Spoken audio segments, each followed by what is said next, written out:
Nian? Jalan-jalan ke kota Malang?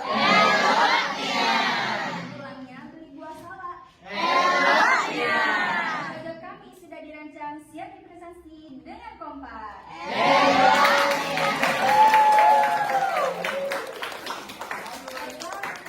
Kami dari kelompok Pembangun yang beranggotakan 3 orang, yaitu saya sendiri, Nadia Syakira, saudara Radit, dan juga Amalia. Di sini kami membuat website berupa games dari kliennya itu tim 3, ada saudari Della Natasha dan juga Erika. Di sini jobsnya saya sendiri sebagai desain UI, menyusun produk backlog di Trello, materi game, membuat presentasi final project, menyusun review di Trello. Kemudian saudara Radit jobsnya sebagai referent catering, implementasi front end, yaitu Yasmin, merchant dan mengatasi sistem front end dan back end. Selanjutnya yaitu jobs Amalia Aisyah, di mana jobnya itu sebagai desain UI, FL, menyusun pre-execution log, materi edukasi dan juga materi quiz. Selanjutnya yaitu masalah dan solusi yang akan disampaikan oleh saudara Radit, kepadanya dipersilakan. Baiklah, saya akan menjelaskan masalah dan solusi. Masalah berdasarkan permintaan klien tim 3, yaitu kurangnya media pembelajaran yang interaktif untuk anak-anak yang menarik, mudah dipahami dan dapat diakses secara online. Materi belajar untuk anak sering monoton sehingga anak cepat bosan dan kurang fokus. Orang tua maupun guru membutuhkan platform yang dapat membantu anak belajar sambil bermain. Solusi yang kami kembangkan yaitu membuatkan aplikasi berbasis web, membuat materi edukasi yang menyenangkan, dan membuat instruksi. Selanjutnya yaitu ada kebutuhan fungsional dan non fungsional. Kebutuhan fungsional yaitu orang tua dapat mendaftarkan dan membuat profil anak. Anak bisa belajar lewat materi, kuis, dan game edukasi. Anak mendapat skor dan rencana. Orang tua dapat memantau perkembangan anak. Ada pengaturan untuk profil, suara, notifikasi, dan logout. Lalu untuk kebutuhan non fungsionalnya yaitu ada keamanan data terjamin, terbukti dengan sistem daripada passwordnya yang harus lebih dari 8 karakter, ada huruf besar, dan huruf kecil, dan juga harus ada angka di dalamnya. Lalu yaitu UI ramah anak dan mudah dinavigasi, terbukti dengan tampilan website yang ramah anak, user friendly, dan mudah dipakai. Selanjutnya yaitu cepat, stabil, dan tetap berjalan saat koneksi lemah. Selanjutnya kompatibel di berbagai perangkat dan browser. Tapi kami di sini menyarankan untuk memakai device dengan ukuran monitor yang lebih besar agar sistem dapat berjalan dengan optimal. Contohnya seperti laptop ataupun tablet. Lalu desain konsisten dan rapi. Kami juga membuat desain ini serapi mungkin dan semenarik mungkin agar anak lebih tertarik untuk memakai website yang kami buat ini. Selanjutnya user story yang akan dijelaskan oleh Nadia Syakira. Baiklah, pada user story ini yang pertama yaitu usernya sebagai orang tua, saya ingin mendaftar akun dengan email dan sandi agar bisa mengatur akses anak. Ini terdapat pada page 1 dan ini terdapat juga pada halaman register. Selanjutnya yaitu user story kedua, yaitu sebagai anak saya ingin melihat skor kuis saya agar tahu pemahaman saya. Ini terdapat pada screen 2 atau dari website ini itu terdapat pada pengerjaan kuis. User story ketiga yaitu sebagai orang tua saya ingin melihat poin anak setelah menyelesaikan game. Ini terdapat pada halaman poin kuis dan yang akan ditunjukkan oleh website nanti. Selanjutnya itu user story yang keempat, sebagai anak saya ingin memainkan game edukasi agar proses belajar menjadi lebih menyenangkan. Ini terdapat pada screen 4. Dan yang terakhir yaitu user story kelima, sebagai anak saya ingin ada fitur narator atau suara agar saya lebih mudah memahami bacaannya yang terdapat pada screen 5. Selanjutnya yaitu UML yang akan dijelaskan oleh saudari Amalia. Kepadanya dipersilakan. Baik, kita masuk ke dalam UML business diagram, di mana kami memilih website ini menggunakan 2 user. Yang pertama orang tua dan anak.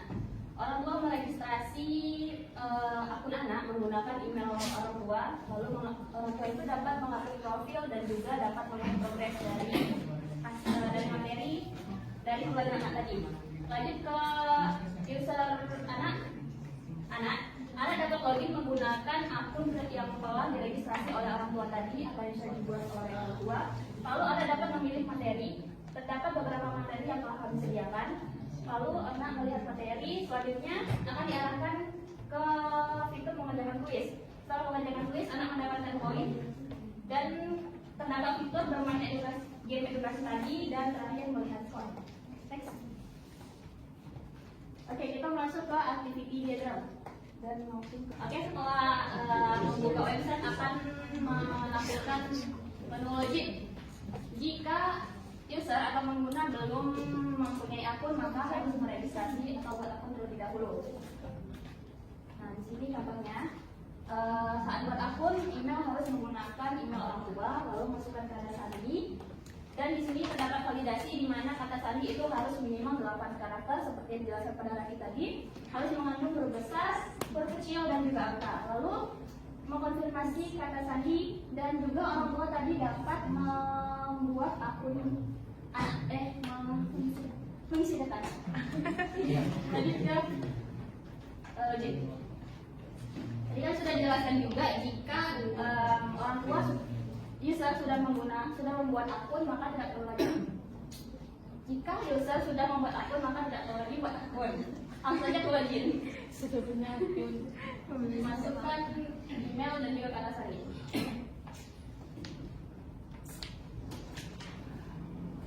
Nah ini kan kata sandi salah, jadi user itu harus memasukkan lagi kata sandi yang benar sesuai dengan apa yang dia buat di registrasi tadi.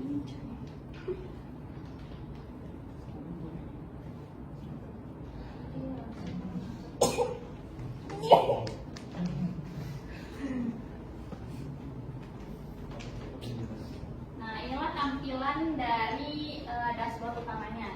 Jika anak ingin mendengarkan apa musik atau background, maka bisa langsung menekan tombol musik.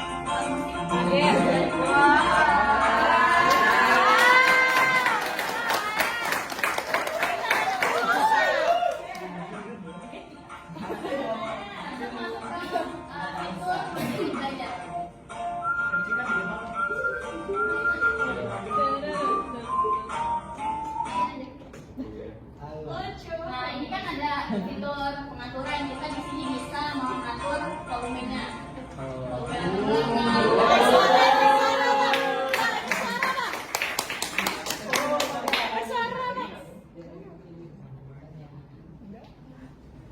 Next ke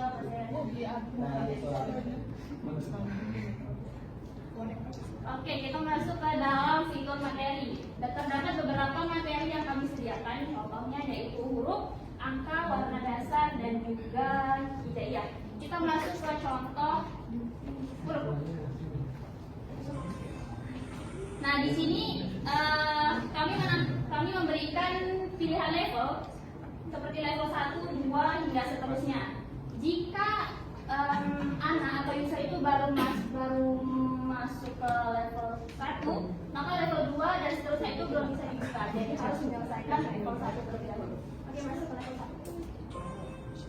Nah, seperti inilah tampilan materi yang kami sediakan, di mana anak bisa langsung mengulik tombol A dan muncul suara voice over. Dan juga kami menyediakan contoh penggunaannya. Next, langsung ke kuis. Siap jawab. Oke, ini setelah anak melihat materi tadi, langsung kami diarahkan ke kuis. Langsung diarahkan kuis. Inilah contoh kuisnya.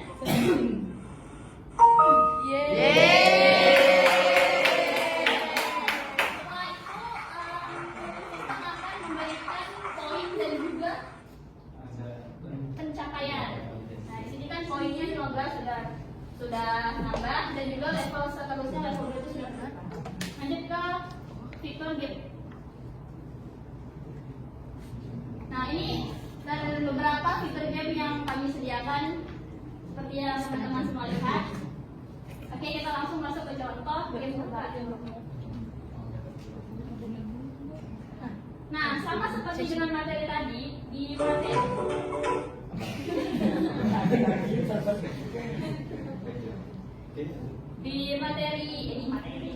game ini juga memiliki pilihan level sih.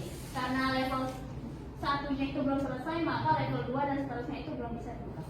Langsung masuk ke level 1.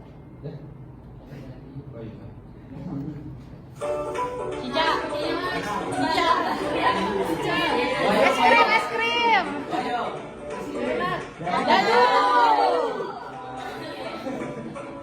Bola. Apel.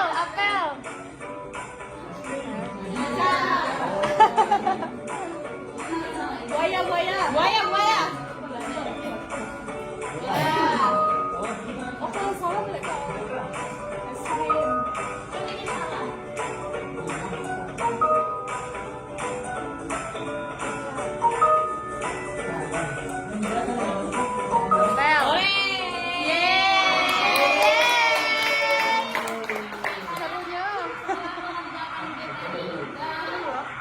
Anda juga bakal mendapatkan poin dan juga rencana, dan poin akan terus bertambah. Bisa dicairkan. Kedana siapa? Sekian dari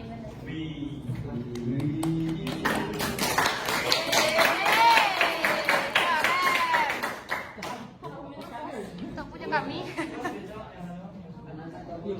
saya mau ke user dulu, usernya kelompok Bella.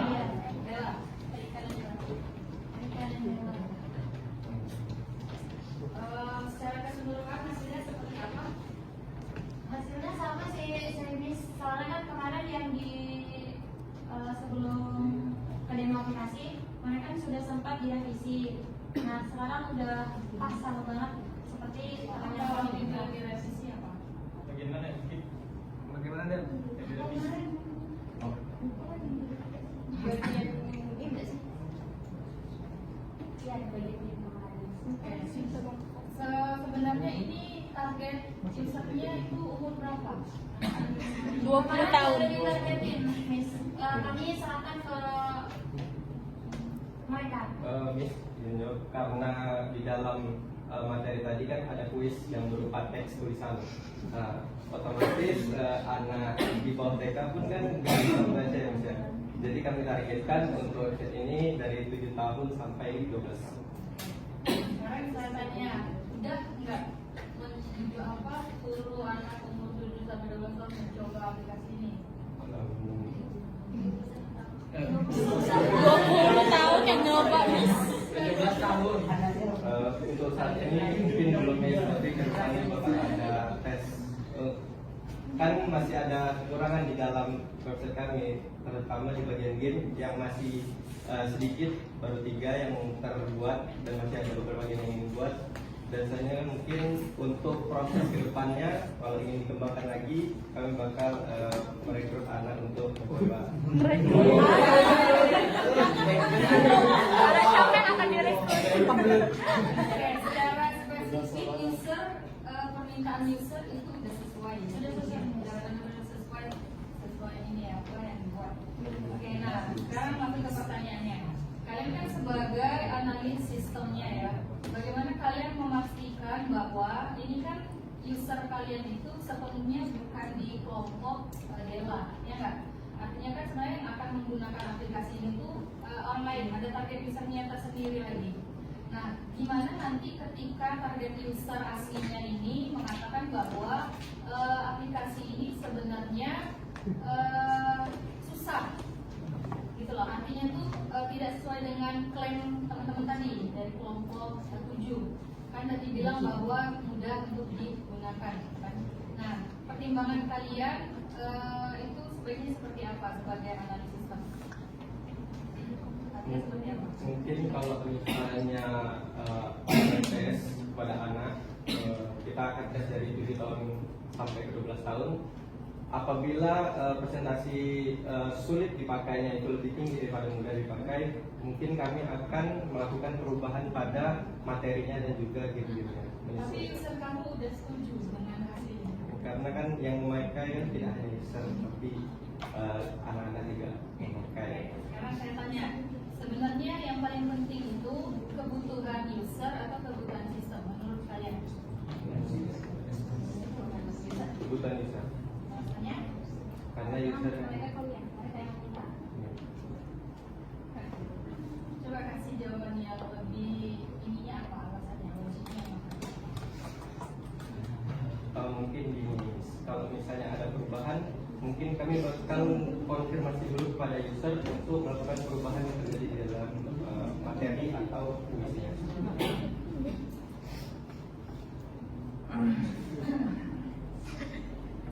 Kan Nadia dulu, Nadia kebagian desain UI. Desain UI ini sebenarnya agak tricky, maksudnya itu kadang bagi kita bagus, tapi bagi orang itu tidak bagus. Ya nggak? Karena kan berbeda, kemauan orang itu susah bukti. Nah sekarang saya mau tanya, apa yang menjadi pertimbangan kamu dalam mendesain tampilan aplikasi ini? Jadi di paket ini kami membuatnya dengan yang berwarna ya. Jadi biar apalagi penggunanya anak-anak. Jadi tentunya saya membuatnya itu dengan yang colorful, ada warna pink, biru, warna pastel dan sebagainya.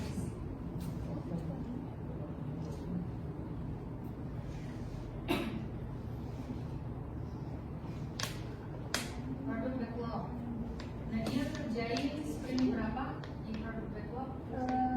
Saya menyusun produk backlog dari sprint 1 sampai sprint 5. Dari semua sprint itu yang paling krusial yang mana?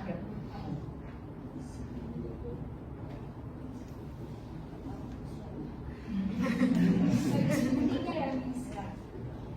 Bukan bagian penting, tapi itu yang apa ya? Yang paling diminta oleh usernya harus ada. Materi Christmas. Karena di sini kan materi itu kan sebagai gens edukasi, sebagai materi kayak pembelajaran itu melalui materi, kemudian lanjut ke bagian game. Jadi yang paling penting itu menurut saya materi dan juga games. Jadi biar pembelajaran itu tidak monoton, bisa lanjut ke bagian games.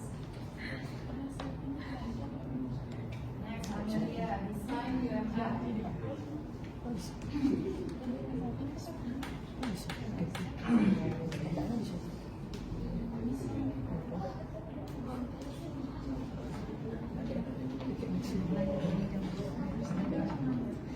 Kalau dari seluruh sprint tadi itu selesai semua.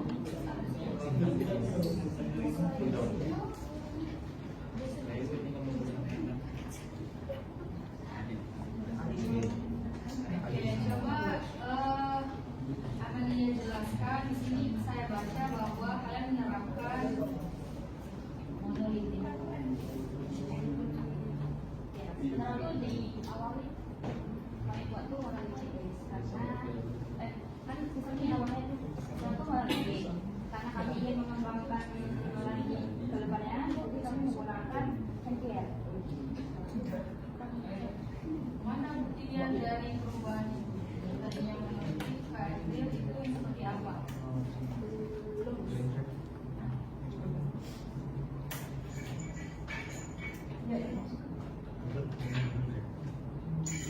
Jadi sekarang ini sebenarnya teksturnya seperti apa? Saya kalau arsitektur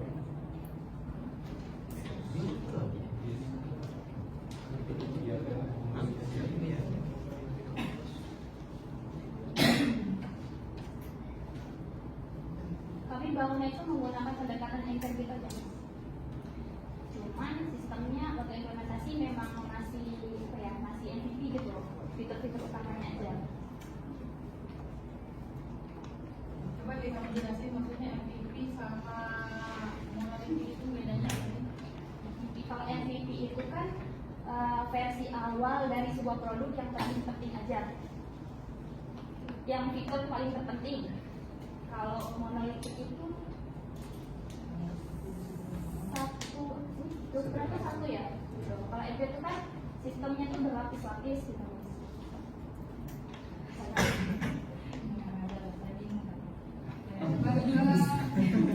Tadi coba buktikan omongan Amalia tadi bahwa kelompok kalian ini sudah menerapkan buktinya kamu sebagai implementasi kan di codingannya itu mana buktinya bahwa ini monolitik arsitektur sistemnya. Berarti struktur foldernya bisa.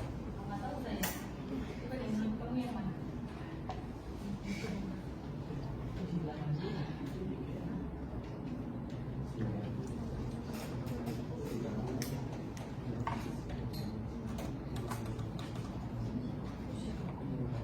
Nah, jadi gini Miss, kami itu membuat struktur foldernya itu terpisah antara page yang isinya itu HTML, CSS, dan juga JS yang isinya itu JavaScript-nya. Untuk memudahkan kami apabila ada perubahan di satu dashboard misalnya, jadi tidak mengotak-atik dashboard yang lain.